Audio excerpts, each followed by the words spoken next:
Welcome back to the channel, guys. It's a pleasure having you here. Today, we are going to be looking at the Euro USD, the fiber from the hourly time frame.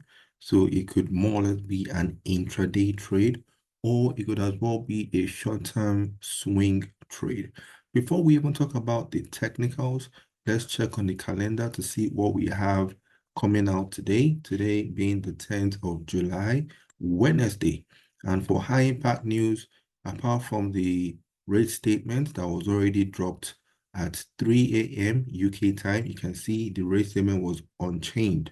But then the big one that we should have for today that should give us some volatility for the USD is the Fed Chair Powell, who will be on the wires. He's going to be testifying later today, and we should have some good movement in the market. The market has been a bit sluggish so far, but let's see what happens today. And then don't forget, we already said the big one is tomorrow, which happens to be the CPI for the USD.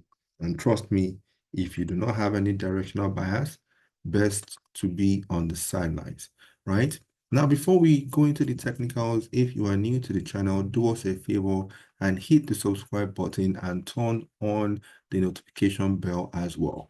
Okay, great. So this is what we have, and we've been eyeing this on the EURUSD since last week, especially when we had that explosive move to the upside. You notice that we have here as a resistance, and then it failed to test as support.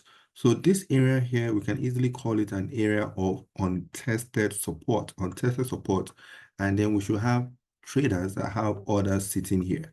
We have traders that have pending orders to buy limit and the rest, meaning that once the price gets there, it should trigger and then push higher back to the highs over here.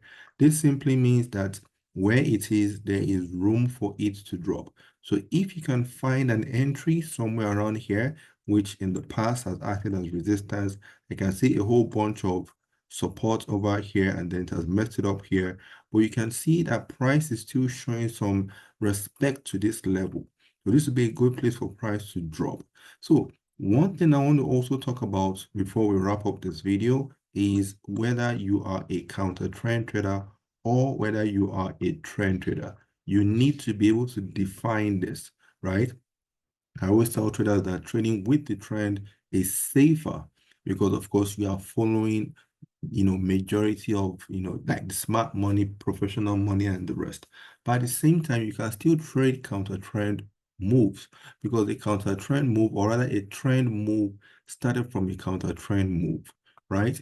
So this area is a big one for me as support, but then I'm also looking here to sell. Well, rather, I'm actually in about 2 sell positions around here. And you can see now it's forming a sort of triangle here in form of wedge, meaning that this should act as another confirmation for price to drop. So I already have 2 positions on sell here, and I'd like to cash out fully here. And this point here for me, it's a big one. Now, if we add the Fibonacci to the mix, the Fibonacci retracement, you'll see why we said it's a big one, right? It's a big one because Fibonacci, don't forget, you draw your Fibonacci from the lows to the highs. And then from this lows over here, drawing it all the way to the highs here. Let's do it this way and then move it all the way here. Let's also adjust this so that we can see, so that we can see the numbers, right? Because we want to know the key areas, whether it's 38.2, 50, and so on. So if you look at what we have now, this area that we said price should come back to, which happens to be untested support, area, level, zone. You can see it confluences with this one. It has confluence with this one, which happens to be the 50 Fibonacci retracement. So it will be a good one both ways. I'm in 2 sell positions here on the EURUSD. So I'd like to see it drop to this point here. So that is one trade opportunity here. And then the second trade opportunity is over here when it gets to this point. So when it gets to this point, the best thing to do is for you to wait for the reaction before you jump in to place a trade to buy. The reaction and then your trigger could easily be maybe price action candlesticks, or it could even be patterns. You will find a pattern here that is telling you it is time to buy at this area of support. But then I'm not a big fan of just setting penny orders. People do penny orders and they're comfortable with it, but not me. But you can test out a couple of things. The only thing I can preach about is what I am doing. And for me, I'll wait for price to get here, look at what the reaction is like, and then look for the trigger in order to enter to take it back up. So two opportunities here, one sell, which I'm already in two positions, and hopefully a buy here. So let's see how it plays out. And then, mind you, it could even drop further, assuming it drops from here. It could also push higher. You should always not discard the fact that price could go the other way. Even though your bias is to the downside, don't forget that price could either go to the upside as well. You are not in control of what the market does, right? So we have just given you my own analysis, my own trade opportunity on the Euro USD on the fiber. Guys, take advantage of it if you can. Try to make some money. Make sure that your risk management is good to go, right? So that even if it happens to be a loss, it is going to be small, well minimized losses.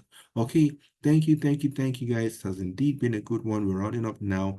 Don't forget to hit the subscribe button, turn on the notification bell, and of course, give the video a like, share the video, and if you have any questions, use the section below to ask your question or to comment or give us your own analysis. Okay, thank you guys. Trade safely and goodbye for now. Cheers.